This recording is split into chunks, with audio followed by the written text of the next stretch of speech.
Hello friends, कैसे हैं आप सभी। आशा है कि सभी अच्छे होंगे।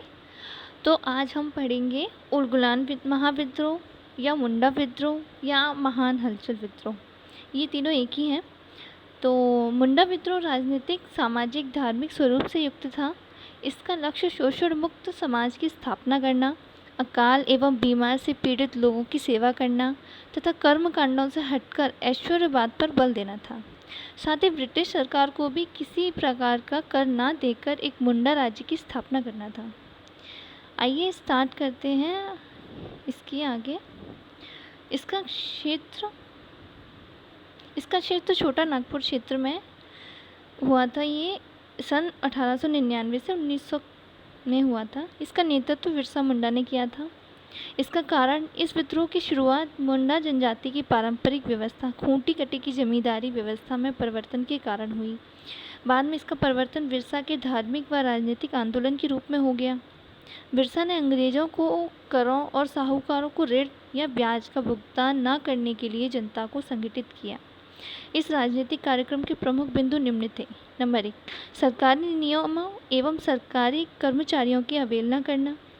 नंबर 2, मालगुजारी पर रोक लगाना। नंबर 3, जमीन पर रैयतों का नियंत्रण स्थापित करना। नंबर 4, सशस्त्र विद्रोह की योजना बनाना। नंबर 5, ब्रिटिश सत्ता को समाप्त कर एक मुंडा राज्य को स्थापित करना। अब देखते कि ये खूंटी कटी प्रथा थी वो क्या थी। मुंडा जनजाति में ये प्रथा चलती थी। इसका तात्पर्य किसी मुंडा या उसके परिवार के सदस्य के किसी पुरुष सदस्य द्वारा कृषि कार्य के लिए एक वन भूमि के हिस्सों पर अधिकार करने से है। तो इसका जो दमन किया था वो अंग्रेजों के बर्बरतापूर्ण दमन के द्वारा ही इस विद्रोह को समाप्त कर दिया गया। बिरसा मुंडा इसमें पराजित हुआ। इसे सिंह भूमि के निकट गिरफ्तार कर लिया गया और इसे जेल हुई थी। यहाँ ये जून 1900 में रांची जेल में इनकी मृत्यु हो गई थी।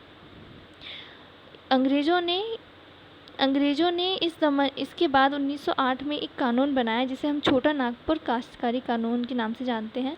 तो अंग्रेज़ों द्वारा यह कानून बनाकर कृषकों के अधिकारों को मान्यता दे दी गई और बेगारी या बंधुआ मजदूरी पर प्रतिबंध लगा दिया गया।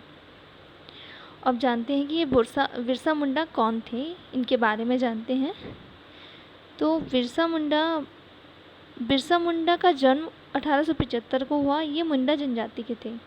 बिरसा की लोकप्रियता का मूल कारण उसकी औषधीय और चिकित्सीय शक्तियाँ थीं, जिनके द्वारा वह अपने समर्थकों को अमर बना देने का दावा करते थे।